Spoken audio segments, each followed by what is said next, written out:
अभी हम शुरू करेंगे part number 4 chapter number 2 forms of business organisation. ठीक है, अभी तक हमने एचयूएफ के बारे में, अगर आपको डिटेल में पता हो तो हम वापस से पीछे आएंगे क्योंकि इसके मेरे को मेरिट्स और लिमिटेशंस मुझे समझाने हैं। तो मैं वापस से एक बारी फटाफट से रिपीट करूंगा सारे पॉइंट्स जिससे वो क्लियर हो जाए वापस से या रिकॉल हो जाए आपको, जिससे आपको वो सारे मेरिट्स और डीमेरिट्स समझने में ईजी हो जाए। ठीक है, शुरू से एक बार फटाफट पढ़ेंगे। Joint Hindu family business is a specific form of business organisation found only in India. पहली चीज, only in India. It is one of the oldest form of business organisation in the country. सबसे पुराना है, जब कंपनीज वगैरह का कोई concept ही नहीं होता था, ये तब से चलता आ रहा है।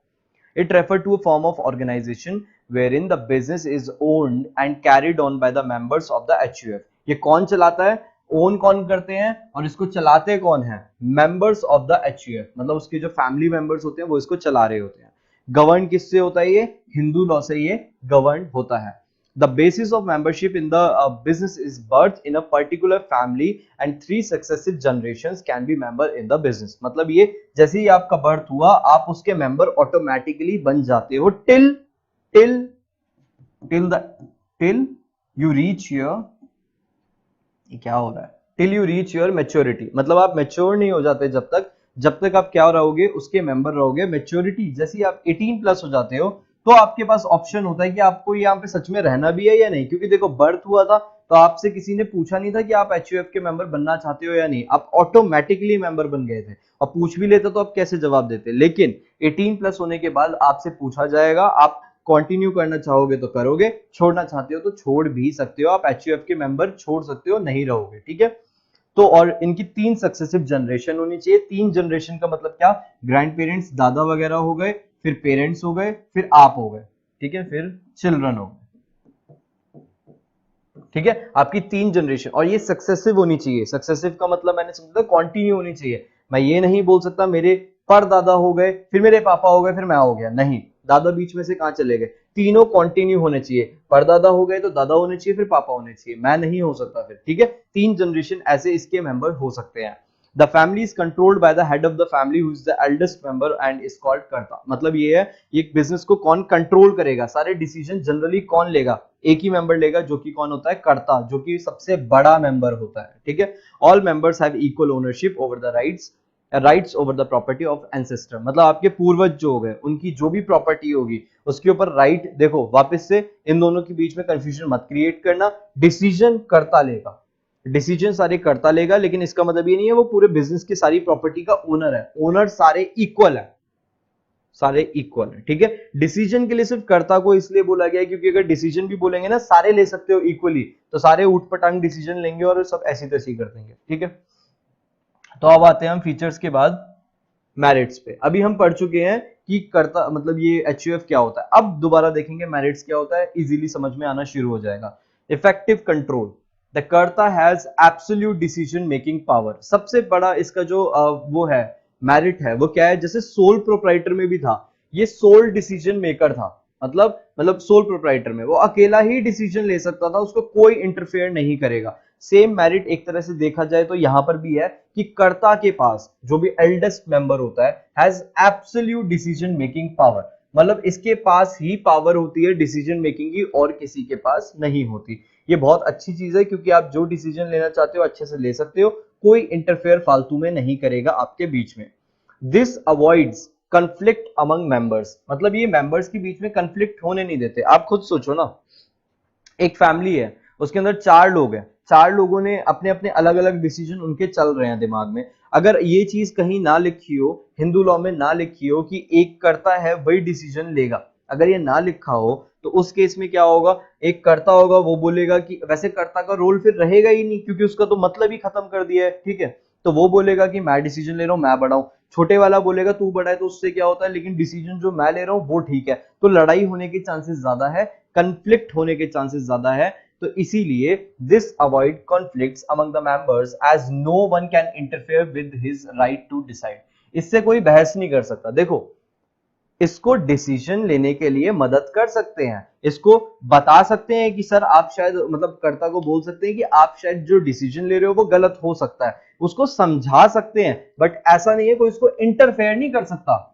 मतलब कोई ये नहीं बोल सकता तू करके दिखा, ये नहीं कर सकता कि मतलब मैं होने नहीं दूंगा, ये नहीं हो सकता, ठीक है। This also leads to prompt and flexible decision making. Prompt का मतलब क्या, एकदम से, एंड फ्लेक्सिबल डिसीजन मेकिंग, मान लो एकदम से ये कहीं गए हुए हैं, एग्जाम्पल से समझेंगे। इनको रॉ मटेरियल चाहिए अपने बिजनेस में कोई प्रोडक्ट बनाने के लिए, ये रॉ मटेरियल के लिए लेने के लिए गए मुंबई, ठीक है। अब वहां पे क्या हुआ, जब ये रॉ मटेरियल करता गया हुआ था, जब वो वहां पे रॉ मटेरियल मुंबई में देख रहा था, तो उसको पता लगा कि यहाँ पे रॉ मटेरियल दिल्ली के मुकाबले चीप है और क्वालिटी वही है। चीप मतलब अमाउंट में चीप है, मिल सस्ता रहा है, ऐसा नहीं क्वालिटी में चीप है, क्वालिटी में ओके है, मतलब ऐसा ही है जैसे दिल्ली में मिल रहा है, लेकिन यहाँ पे चीप प्राइस में वो मिल रहा है।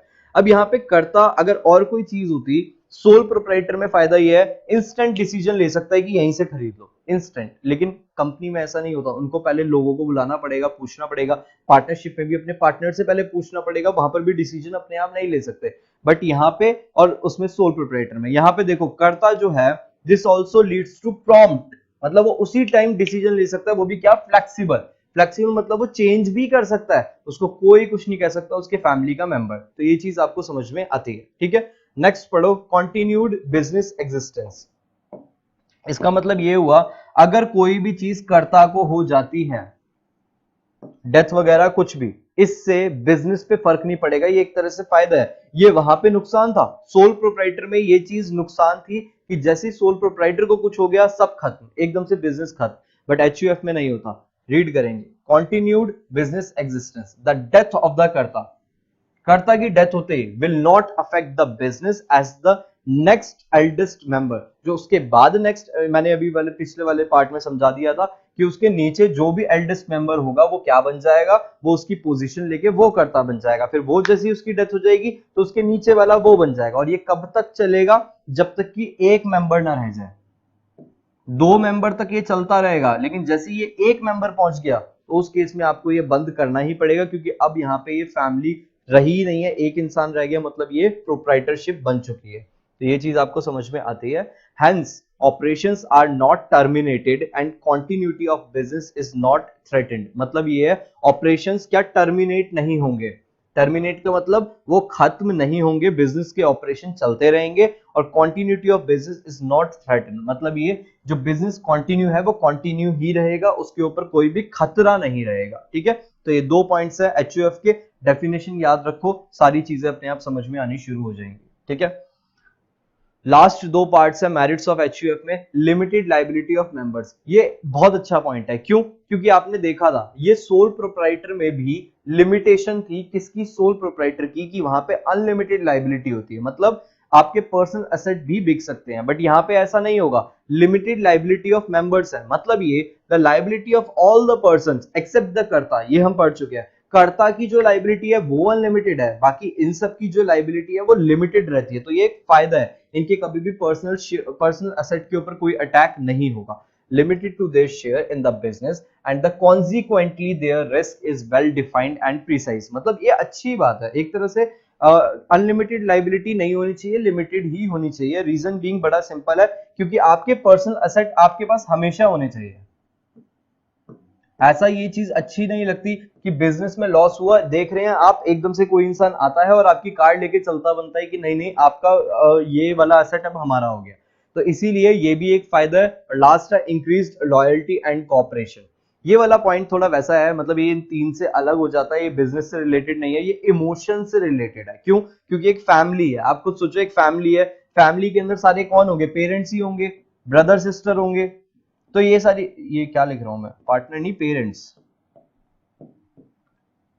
ठीक है, पेरेंट्स होंगे या ब्रदर सिस्टर वगैरह ये सब लोग होंगे, तो इसके अंदर लॉयल्टी अपने आप बढ़ती है। देखो अगर मैं किसी के साथ पार्टनरशिप में हूं, दोस्त वगैरह के साथ, तो मैं हो सकता है उसको चीट करने की सोचूं भी, ठीक है। कंपनी हो तो वहां पे तो वैसे भी अननोन लोग होते हैं, मैं उनके साथ चीट करने की सोचूं भी, या कोई भी डिसऑनेस्टी या लॉयल्टी ना दिखाए। बट यहाँ पे सोच सोच के भी ये एंड में आएगा कि यार किसको बेवकूफ बना रहे हैं, अपनी ही फैमिली को। तो इसीलिए इंक्रीज यहाँ पे लॉयल्टी और कॉपरेशन, यहाँ कॉपरेशन भी अच्छा होता है, मतलब जनरली हमारी फैमिलीज में ये रहता भी है कि मतलब पापा बोल रहे तो उनको वैसे भी कुछ नहीं बोला जाता, उनके डिसीजन को तो हम कैसे ही रोकेंगे। बट ऐसा वहां पे नहीं होता। पार्टनरशिप में 2 पार्टनर है, 3 पार्टनर है, एक कुछ कह रहा है, 2 कुछ कह रहे हैं, तीसरा कुछ कह रहा है, ऐसा होता है। बट फैमिली के अंदर ऐसा नहीं होता। एल्डेस्ट मेंबर ने कुछ बोल दिया तो हमारे यहाँ वैसे भी मानी जाती हैं वो सारी बातें, तो यहाँ पे कॉपरेशन बहुत अच्छा होता है और लॉयल्टी भी यहाँ पे बनी रहती है, ये इसका फायदा है। रीड करेंगे फटाफट। Since the business is run by the members of the family there is a greater sense of loyalty.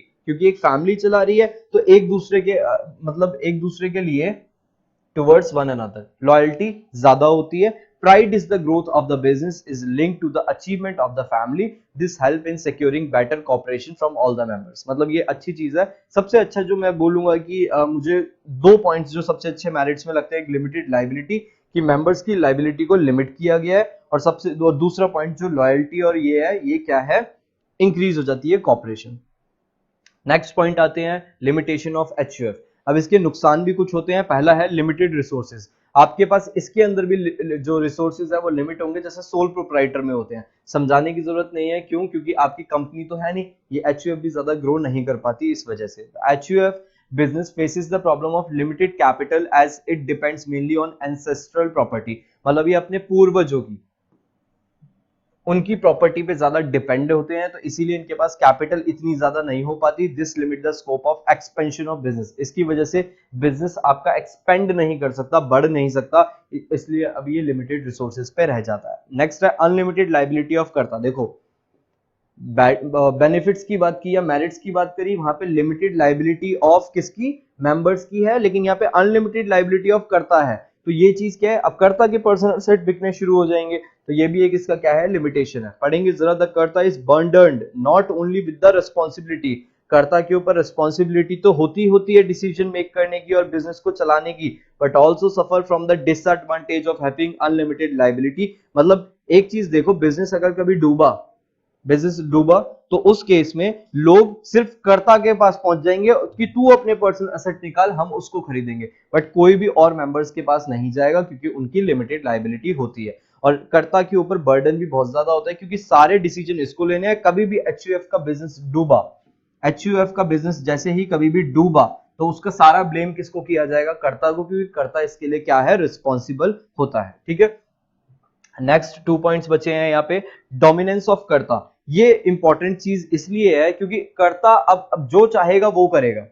सोचो कर्ता ऐसा है जिसको ज्यादा नॉलेज नहीं है, उसके मेंबर्स जो और हैं नीचे उनको ज्यादा नॉलेज है बिजनेस की, बट फिर भी कर्ता क्योंकि कर्ता है, वो सारे डिसीजन लेने के लिए लायबल है, तो वो जो भी बोलेगा वो डोमिनेट कर सकता है। मतलब वो जो चाहेगा, जैसे चाहेगा वैसे चलेगा, उसकी बात को कोई कंफ्लिक्ट नहीं कर सकता। पढ़ेंगे जरा। द कर्ता इंडिविजुअली मैनेज द बिजनेस, यही अकेला बिजनेस को चलाता है, विच में at times not be acceptable to other members. मान लो कर्ता ऐसा है, उसके डिसीजन गलत है, उसको नॉलेज नहीं है, मार्केट की नॉलेज नहीं है, मान लो वो ग्रैंड पेरेंट, मतलब वो भी दादा है, ग्रैंड पेरेंट्स है, मतलब उसमें भी 2 दादा है, उनको अभी नहीं नॉलेज इतनी आ रही है कि भाई अभी यहाँ पे चेंज हो रहा है, बिजनेस का जो पूरा माहौल है वो चेंज हो रहा है, यहाँ पे हमें ये बिजनेस को छोड़ के इसमें शिफ्ट होना चाहिए, बट उनको ये चीज समझ आ नहीं रही है। आप उनसे लड़ नहीं सकते, आप उनको समझा नहीं सकते, इसलिए डोमिनेंस ऑफ कर्ता एक लिमिटेशन है। अगर कर्ता ने जो डिसाइड किया वो करके ही रहेगा, जिसमें cause conflict amongst them and may even lead to break down of the family unit. कई बार ये भी होता है